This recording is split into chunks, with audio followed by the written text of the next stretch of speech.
Okay, Anora is the new movie by Sean Baker. This is his 8th movie, and he has put in the work to now be known as undoubtedly one of the most interesting filmmakers on the planet. Sean thrives off telling non traditional, authentic stories about non traditional people that are just trying to survive.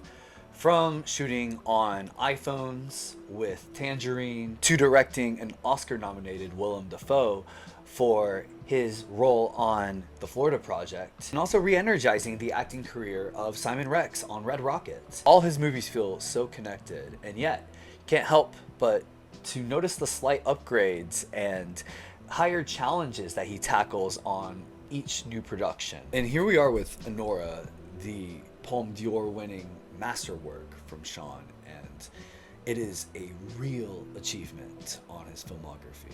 Here we follow Anora. She is a 23-year-old exotic dancer who lives in Brighton Beach, Brooklyn, New York, and she meets a millionaire son of a Russian oligarch, and the two of them hit it off. Anora is great at her job, and she seems to like to do it too.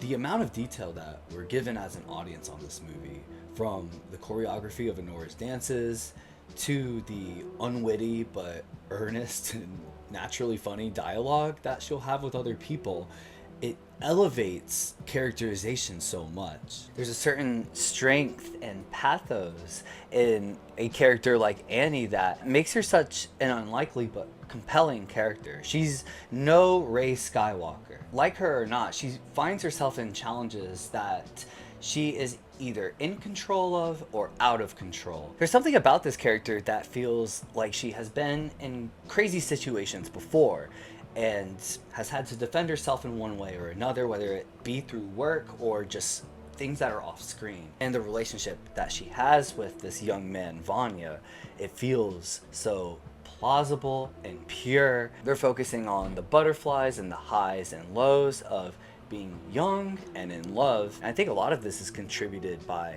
how fantastic these performances are. Whenever Mikey, Madison, and Mark Eidelstein are on the same scene, it's just so wonderful, and they share so much joy and tenderness. Circling back to the characterizations, everyone feels so fleshed out. Anora is called names like prostitute on this movie, and when this happens, it is dealt with in an unbiased and natural way. I feel a lot of movies could take a very obvious moral high ground, but instead this movie just skips over it and pumps out way more layers into these characters. Its themes are so rich, and it trusts an audience to be open-minded and mature. Also, frequent cinematographer Drew Daniels, him and Sean are on such an insane roll, from the real locations to the set pieces on this movie. Some of the more action heavy things that do happen here, it is seriously impressive. This takes place in Brighton Beach, Brooklyn, and as a Brooklyn resident, I'm happy to say, by no shock, it looks very authentic. I love the cold and desolate scenes where characters are near Coney Island. And the snow, which is pretty infrequent, yet sometimes it'll fall the right moment. And the New York City centric small stores alongside the restaurants on the boardwalk. It's just a fairly immersive experience. And I also want to mention the sex scenes on this movie. I feel Sean is such a movie nerd, and he could be probably so meticulous over something like this. I thought Red Rocket had a good balance on what could be deemed tasteful on screen compared to something exploitative, but what they accomplish here drives the story along and builds these characters even more. And of course, I gotta mention, Mikey Madison is marvelous in this movie. I was a fan of her on Better Things, and I, of course, enjoyed her on Once Upon a Time in Hollywood and Scream, but wow, I really did not know that she had this much dramatic training in her. I mean, she is very funny and authentic, and I was blown away with what she brought to the table here. But I also want to mention Mark Eidelstein as Vanya. He plays this very modern day young guy very well and authentic.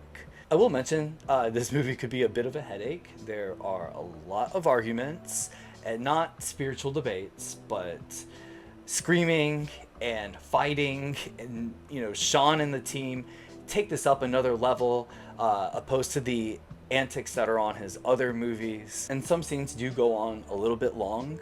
I feel they bring a real-time quality to it, but the results will vary on those. But what I think will not vary is this movie being really a sight to behold.